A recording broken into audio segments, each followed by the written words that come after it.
မင်္ဂလာပါခေတ်သစ်ဖတ်ထွဲမီဒီယာမှာနောက်ဆုံးရမြန်မာသတင်းတွေကိုတင်ဆက်ပေးနေတာမို့ channel လေးကိုလည်း like and subscribe ပြုလုပ်ပေးခဲ့ပါအောင်ရှင်အကြမ်းမဲ့စစ်တမ်းနဲ့ TNL လေးအပြည့်ရက်လိုက်မှုအားပြန်စုရန်နာခြင်းဖြစ်ပြီးတော်လှန်ရေးမှာအမြင့်ပြန်တက်ရန်နဲ့လူကျင်နာလက်ရစုခုရန်ဟုဗိုလ်ချုပ်တာဖုံးကျော်ရှင်းလင်းပြောဆိုဆက်သတင်းကိုတင်ဆက်ပေးမှာဖြစ်ပါတယ်အကြမ်းမဲ့စစ်တမ်းနဲ့တအောင်း TNL လေးအပြည့်ရက်လိုက်မှုအားပြန်စုရန်နာခြင်းဖြစ်ပြီးတော်လှန်ရေးမှာအမြင့်ပြန်တက်ရန်နဲ့လူကျင်နာလက်ရစုခုရန်ဖြစ်ကြောင်း TNL လေးမှာဗိုလ်ချုပ်တာဖုံးကျော်က၎င်း၏လူမှုကွန်ရက်မှတဆင့်တပေါ်ထားထုတ်ပြန်ခဲ့ပါတယ်ယမနေ့ည9:45မိနစ်အချိန်ဗိုလ်ချုပ်တာဖုံးကျော်က TNL ၏အပြည့်ရခြင်းကိုလူမှုကွန်ရက်မှာထို့သို့ပို့တင်၍ရှင်းလင်းခဲ့ခြင်းဖြစ်ပါတယ်။အပြည့်ရမှုနဲ့ပတ်သက်၍ပောက်ကွဲမှုများပြင်းထန်နေသည်ကိုနားလည်ကြောင်းယခုကာလကစီးပွားရေးနွံနှင့်ဆွေမျိုးအစီရည်သည့်ကာလမျိုးမဟုတ်ကြောင်းလေရင်ပုံကျမှုတံကိုခံနေရသည့်ကာလဖြစ်၍နားကျိန်တန်နာကြောင့်နားခြင်းဖြစ်ကြောင်းဖိအားများ၍နားခြင်းဖြစ်ပြီးအားပြန်စုရနားခြင်းဖြစ်ကြောင်းစစ်တပ်၏ငြိမ်ချမ်းရေးနှင့်ရွေးကောက်ပွဲကိုအတိတ်ပဲဖွင့်စရာမလိုကြောင်းတော်လှန်ရေးမှာအမြင့်ပြန်တက်ရနှင့်လူကျင်နာလက်ရစုခိုးရန်ဖြစ်ကြောင်း၎င်းကရေးသားထားပါသည်အပြည့်ရချင်းဆုံးဖြတ်ချက်ပြင်းထန်မြန်ဆန်လို့ပောက်ကွဲခံစားမှုတွေအတွက်နားလည်ပါတယ်။နှွေဦးရဲဘော်တို့၏1990ကာလအပြည့်ရကစားကြတာမိဖက်တွေကိုနေတဲ့ကနေတမက်ရက်အတွင်းထွက်ခဲ့ရတဲ့ကစားကွင်းမျိုးစီဝါနွန်နဲ့ဆွေမျိုးအစိရတဲ့ကာလမျိုးဒီနေ့ငါတို့ခင်မမရှိတော့ဘူးလေလေရင်ပုံကျက်တံကိုငါတို့တွေအတူခံကြရတာပဲဒုံမိုးရွာတံကိုငါတို့အတူခံရတာပဲဘာမစုံလို့ရဲတဲ့ဆိုသူရဲ့ငန်းကြီးကြီးငင်ချရေးနဲ့ရွေးကောက်ပွဲကိုငါတို့ကဘာအထိပ်ပဲဖွင့်စရာလို့မလဲဒီကစားပွဲမှာနားချိန်တန်လို့နားတောင်ဖိအားများလို့နားတောင်အားပြန်စုဖို့နားတောင်စမတ်ကြတဲ့ခေတ်ကြီးမှာငါတို့တော်လန့်ကြတာအားလုံးဟာအမြင့်ကိုပြန်တက်ဖို့ငါတို့လိုချင်တာလက်ရစုခုဖို့ပဲလေလို့ဗိုလ်ချုပ်တာဖုံးကျော်ကတာဖုံးကျော်လက်ဖက်မြေက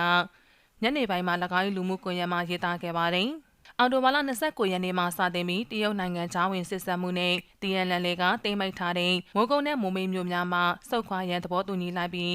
စစ်တပ်နဲ့အပြည့်အခက်ရဲစဲရေးသဘောတူညီလက်မှတ်ရေးထိုးခဲ့ပါတယ်။ပလောင်ပြည်နယ်လွတ်မြောက်ရေးတပ်ဦး PSLF TNL မှာဒုတိယဗိုလ်ချုပ်ကြီးတာကျုပ်ချာဦးဆောင်သည့်ကိုယ်စားလှယ်အဖွဲ့နှင့်ဒုတိယဗိုလ်ချုပ်ကြီးကိုကိုဦးဦးဆောင်သည့် NSPNC ကိုယ်စားလှယ်အဖွဲ့တို့ကတရုတ်နိုင်ငံအထူးကိုယ်စားလှယ်မစ္စတာတင်ရှင်းကျင်း၏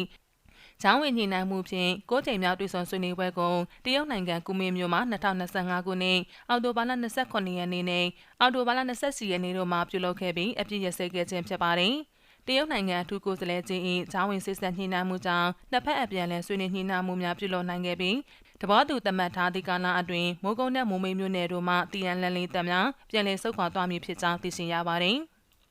TNL ၏တအောင်းဒေသကိုလည်းမြန်မာစစ်တပ်ကလေရင်ဖြစ်ပုံကျဲခြင်းနဲ့ထိုးစစ်ဆင်တိုက်ခိုက်ခြင်းများမပြုဘဲ2025ခုနှစ်အောက်တိုဘာလ29ရက်နေ့အချိန်မှစတင်၍နှစ်ဖက်ရောက်ရှိသည့်နေရာမှာတပ်များရပ်တန့်ကအပြန်အလှန်ပြစ်ခတ်ရစဲရေးအတွက်သဘောတူညီချက်လက်မှတ်ရေးထိုးခဲ့ခြင်းဖြစ်ပါသည်တဆန်ဆက်ကိုစစ်စင်ရေးအတွင်း TNL ကမိုးကုတ်တီဘောကြောင်မဲနှာချုံမိုင်းလုံးမိုင်းငုံမိုးမိတ်နန်းဆန်မိုင်းသုံးကွက်ခိုင်နန်ခမ်းနံမတူမျိုးများကိုတိမ့်မိုက်ရရှိခဲ့ပြီးစစ်တပ်က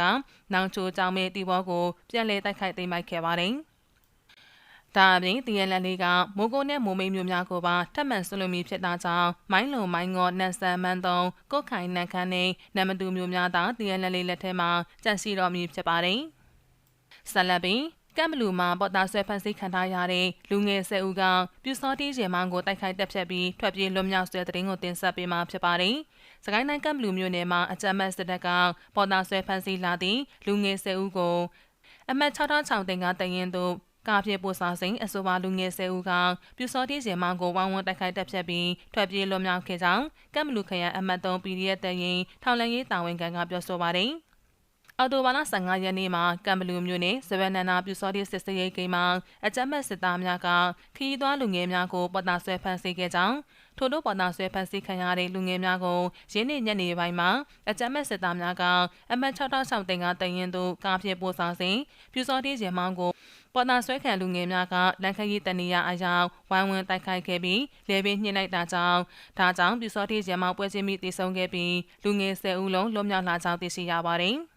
ထို့နောက်လွတ်မြောက်လာတဲ့လူငယ်10ဦးကထွက်ပြေးလာစဉ်ကမ်ဘလူခရိုင်အမှတ်3 PDF တရင်မှရဲဘော်များနဲ့တွေ့ဆုံခဲ့ပြီးကဲတင်နိုင်ခဲ့ခြင်းဖြစ်ကြောင်းထိုလူငယ်များက10မြို့နယ်ခင်ဦးမြို့နယ်ကောလင်းမြို့နယ်ကတာမြို့နယ်နဲ့မြင်းမူမြို့နယ်မှာလူငယ်များဖြစ်ပြီး၎င်းတို့အားလုံးကိုကမ်ဘလူခရိုင်အမှတ်3 PDF တရင်မှတာဝန်ရှိသူများကစစ်ဆေးပြီးနောက်မိသားစုထံသို့ပြန်လည်အနံ့ပေးခဲ့ကြောင်းသိရှိရပါတယ်။ အော်တိုဘာလ15ရက်နေ့ကစပယ်နန္နာရွာပြူစောတိစစ်စေးရေးဂိမ်းမှာပေါ်တာဆွဲခံရတဲ့လူငယ်10ဦးကရဲမောင်းကိုတပ်ဖြတ်ပြီးထွက်ပြေးလွတ်မြောက်လာတယ်။ကျွန်တော်တို့စီကို10ဦးလုံးထွက်ပြေးလွတ်မြောက်လာခဲ့တာပါ။သူတို့မိသားစုတွေစီကိုအကုန်လုံးပြန်လည်အနံပေးခဲ့ပါပြီလို့ကမ်ဘလူခရိုင်အမှတ်3 PDF တရင်ထောင်လန်ရေးတာဝန်ခံကပြောဆိုပါတယ်။အဆိုပါကမ်ဘလူမျိုးနဲ့စပယ်နန္နာရွာပြူစောတိစစ်စေးရေးဂိတ်ကပြည်သူ80ခန့်ကိုလည်းပေါ်တာဆွဲဖမ်းဆီးခဲ့ပြီးအမျိုးသမီး2ဦးကိုမရင်းကျင်းတပ်ဖြတ်ထားတာကြောင့်ပြည်သူများရှင်ဂိတ်ကိုရှောင်ရှားသွားလာကြရန်ကျွန်းလာကမ်ဘလူတက်ကြွလှုပ်ရှားသူများအဖွဲ့ကအတည်ပြုပြောဆိုထားပါတယ်ရှင်။